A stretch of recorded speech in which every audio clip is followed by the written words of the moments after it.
Hi everybody, welcome back to the channel. Boy, it has been a minute since I have had a Hot Toys figure in my collection, and today we're going to be changing that with Hot Toys' new Hono Studios Sideshow exclusive brown suit Wolverine. If Saturday morning cartoons fueled your imagination as a kid and powers your action figure collecting now as an adult, then you're in the right place. Thanks for stopping by, and welcome to Saturday Morning Toy Collector. And if you like my content, please consider subscribing.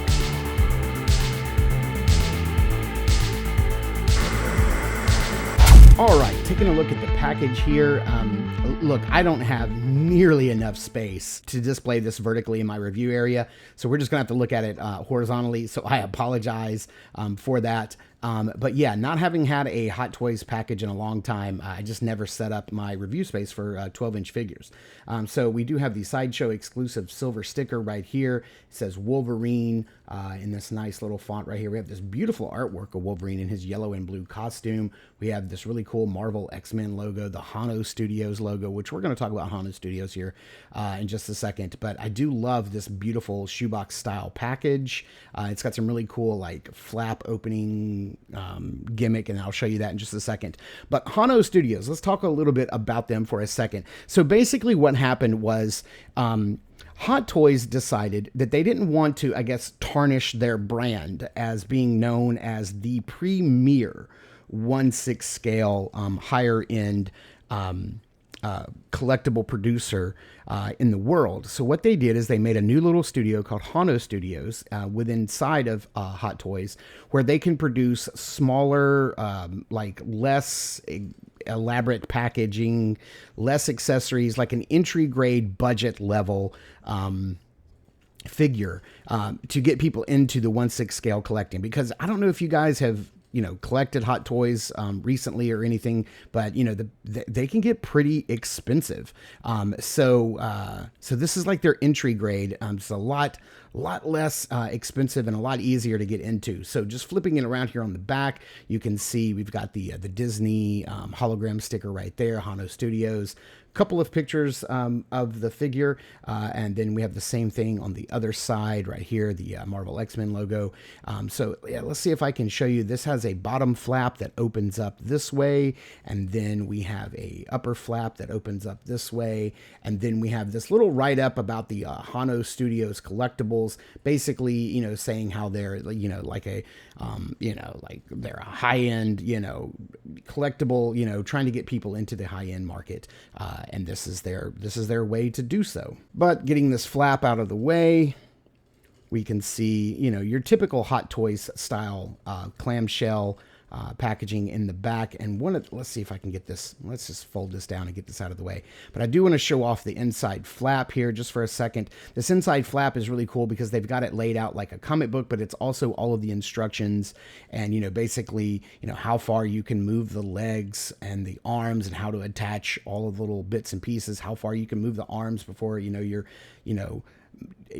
pushing the tolerances, how to change the head, the face plates, all the safety instructions. And I think this is pretty neat. What a great way to do it. Save us that little printed piece that goes on the inside. Just put it on the back of the package. I think this is brilliant. All right, now, starting off with his accessories. We're going to start off here with the display base, because the display base is a little bit different than your typical Hot Toys display base. Basically, right here we have this nice, beautiful square stand. It's got the little hole in the middle for your post. I love the yellow accent color around the edge. It's got the nice like Wolverine logo from the comic book. I love that yellow going all the way around. And what's really cool is this gives you the ability to display your own comic book in the back if you have any X-Men comic books. So we're just going to go ahead and push the post in there, and then we do have instead of like your standard Hot Toys crotch grabber, we just have that little crotch support. I need to unscrew this so that I can push it down a little bit lower. But just to show you how this works, it comes with this little piece right here, and so basically what you do is you just kind of open this up a little bit like that. And I happen to have an X-Men comic book. It's not a yellow and brown comic book cover. It's yellow and blue, but it's the one I had handy, an older one. So if you guys can recommend any yellow and brown, really awesome yellow and brown Wolverine suit covers, let me know, and I'll hunt one down, and I'll pick one up, and then you just press this back into the lower portion of the display stand, and now you've got a comic book cover to display behind your own Wolverine figure. Any cover you want, or any piece of artwork that's printed at the size of a comic book cover. And I think that's a pretty neat touch and a nice addition to this Wolverine display stand. Next up, we do have an extra set of wrist pegs, just in case one breaks. Hot Toys has been doing this for a long time, and I'm glad that they're continuing to do so. We do get this really nice Muramasa blade, and this thing is awesome. And it looks metal, but I promise you it is plastic. It's got a little bit of a bend to it, but I don't feel like it's flimsy. It doesn't feel like it's going to break. We have this beautiful red metallic paint all the way across it with these gold accents. It does feel pretty sturdy, but that paint work is just phenomenal. We have this nice, beautiful, like sculpted wrap, and then a gold pommel for the handle. It looks really, really nice. I mean, at first blush, you would be forgiven thinking that this was metal because it's just so well crafted. But yeah, it is indeed plastic. Like the claws are going to be plastic as well. He does come with 2 fists with the brown gloved hands with the claws retracted. This, of course, is for holding the Muramasa blade in either hand that you want. You can see where he has his claw protectors on the back of his gloves, and I think they're nicely sculpted. Not a lot of paint detail, just the brown, just the silver, and that's it. Next up, he has a pair of gesturing, clawing hands, which look great. Of course, again with the claws retracted, and then we do get his clawed hands, and these look incredible. And again, they do look metallic, but they are indeed plastic. They have a lot of give to them, so they don't feel like they're going to break. I wouldn't squeeze them too much closer to the hand, but down here on the outside edges of the claw, they have lots of give to them. I do kind of wish that the back of the hands were removable, and so that you could like pop the clawed hands, the claws like onto like the gripping hands or the open hands. I think that would look really nice if you could swap them. I don't know how that would interfere with the wrist peg, but that would have been a cool touch, but it is what it is. We get what we get. Next up, we do get 2 sets of the slashing effects. So you get 6 pieces in total. You get 2 of these skinnier versions of the claw effects, and they just have like a little channel down the inside of them, like a little slit. So you just kind of rest them on the claw.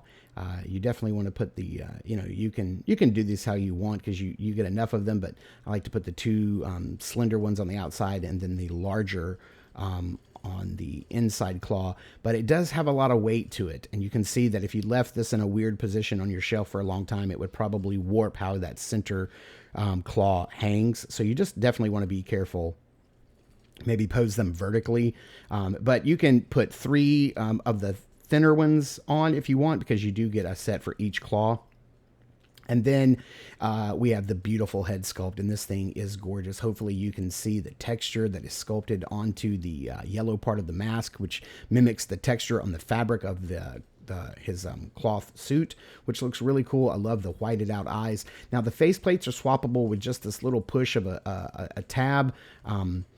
You shouldn't have to use your thumbnail the way I'm trying right here, but yeah, you just push hard enough, you'll get it to pop out, and then you can swap out the different faceplates. So you get one with his mouth closed. You get this one, which I really love. It's kind of like the smirking, like kind of smiling, like he's ready to go to work, like he knows he's about to get into some trouble. I think that looks good. Let's pop that out, and then you get this other faceplate with the teeth bared. And now these are the same 3 faceplates that came with the yellow and blue Wolverine, but this yellow and brown Wolverine comes with a 4th bonus faceplate that you can only get with this version of the figure, and that is the screaming face with the mouth open, and you can see his teeth on the inside. And I think that looks really dope. That is really cool looking. And this is the exclusive faceplate that only comes with the yellow and brown suit.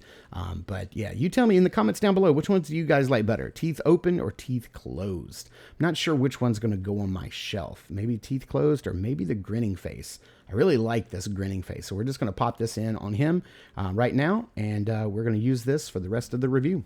All right, I had to move my camera up for this guy because this guy is big. I just don't have a big review space for 1/6 scale figures. But here is a closer look at Wolverine, and he is looking mighty, mighty fine. Just want to make sure I have that head. So you can see how it's just a double ball peg. The leather or pleather portion of the suit sits really tightly on him, and it is really tight on that neck, so that's perfect. Doesn't feel like it's going to go anywhere or move around on you, but you can see that it is loose and separate because I am able to move it around a bit down on the lower part where his pecs are. But you can see how nice and tight. If you tilt him back a little bit, you can actually see more of the muscle definition of the sculpt underneath here on the sides. Just look, man, just the muscle definition underneath just looks great. I love the contrast of the pieces of the suit. Now the arms here, they're the star of the show. They are this mushy kind of rubbery material, and there's a very strong ratchet on the inside. I don't think you're going to be able to hear it because it's a very soft ratchet, but it's good, and it has really tight detents, and it stays in place.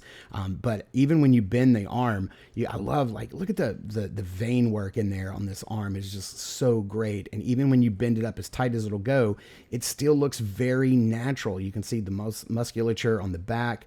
Now just look at the arms here on the back. They just look so good. They're so well sculpted in this like rubbery material, the silicone. Now the hair is not sculpted, but it is painted on, and each individual hair had to be painted or applied individually. It just looks so nice and realistic. It looks great. That's really cool. This lower gauntlet for his glove is loose and removable. So if you pop the hands off, the arm is rubber and silicone underneath it as well. You get this little piece right here. I was wondering how this was going to work, but it is actually affixed to the suit. It's not affixed to the arm, so it is loose and kind of. It's a little bit of a harder rubber than the pleather on his suits. Maybe it's like a silicone. Maybe it just feels a little different than the texture on his suit, but it does kind of get out of the way. So if you want to put his arm all the way up, you can. It doesn't hinder him from going out and hitting higher than that T-pose at all. Let's see, the arm does have a little drop down on it, so you just want to make sure you push it back up and keep that shoulder piece. However you move the arm, you just want to make sure that shoulder piece is just flush with the arm to make it look nice when you're posing it. He does have that same feature over here. Man, he just looks so good. He does have an upper diaphragm crunch and a lower abdomen crunch. So you can get him to crunch down only about that far. He can lean back about that far. And I don't know if this suit is like, let's see, for as far as like rotation, you can get him to rotate that far. Maybe you can get him to rotate further. I'm just not willing to push it. And I don't know if this suit is connected like all the way through, or if the suit is just tucked in underneath and connected to the torso, and then the legs are on a different piece. This little, his trunks are a hard brown plastic. They match the color very nicely, but they are not the same. It is a very hard sculpted piece, and I guess that's to maintain the shape. I would have preferred that if they came down a little bit further, but then that would hinder articulation, but since they had to be hard and not soft goods. But yeah, they really allow the leg to go all the way up. You can get it to go forward about that far. Let's see if we can get the arm out of the way. He can go out to the side about that far, and then he can rotate back about that far. He does have double jointed knees, and you can see exactly how that sculpt is working underneath when you have it bent. You just want to make sure you don't pinch any of that material up in the knee joint when you bend it back forward. He has some nice hard plastic on the boots. There is no boot swivel at all. There's a little bit of give, but there's no boot swivel. Yeah, these are kind of hard and pointy. You do have a nice hinge and ball joint with rocker for the foot, and then toe articulation. I'm not typically the biggest fan of toe articulation, but here I think it's necessary. I think it'll help with the displaying of the figure and getting him into some different poses. So let's see if we can get his arms back down at his side, and then yeah, man, that head sculpt just looks beautiful. This is such a great figure. I got to tell you, it has been a long time since I have had my hands on a Hot Toys figure, and Hono Studios and their lower price point is definitely what did it for me here. It made me definitely want to jump back in at this lower price point. So let's talk about the price point. So like I said before, you guys know that typically, like with a Hot Toys figure, if you've bought them recently, if you've seen the prices, they can range anywhere for a regular release, anywhere between $230 to like $280. Now, if you get more elaborate packaging, packaging, more accessories, more elaborate like display bases, it can go up over $300 for a regular release, and that is a lot of money. But this guy only set me back $160, and that is a phenomenal price. For a highly articulated, highly detailed Hot Toys quality style 1/6 scale action figure. There are 3 versions of Wolverine out right now. There's the yellow and blue with the mask on, this version, and then the yellow and blue with the mask off. They also have a black suit Spider-Man, which I have on pre-order, and a Magneto. So we know that more are coming. They're going to continue this line, and I think they've got a hit on their hands because, you know, if you are into like 1/12 scale, like import figures like Mafex, you're probably going to spend about $105, $110 on one of those figures, and some imports can go even higher than that. And so 160 is not a stretch if you are looking to get into the 1/6 scale market. This thing is phenomenal. He comes with a decent amount of things. His suit and sculpt and faceplates are amazing.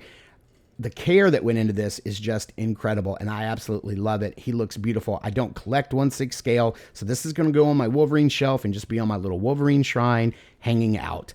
So thank you guys so much for tuning in and watching. I super appreciate it. Please continue to check us out at Instagram at Saturday Morning Toy Collector. I am your Saturday Morning Toy Collector. I'm your host, Mark, and I will see you in the toy aisles.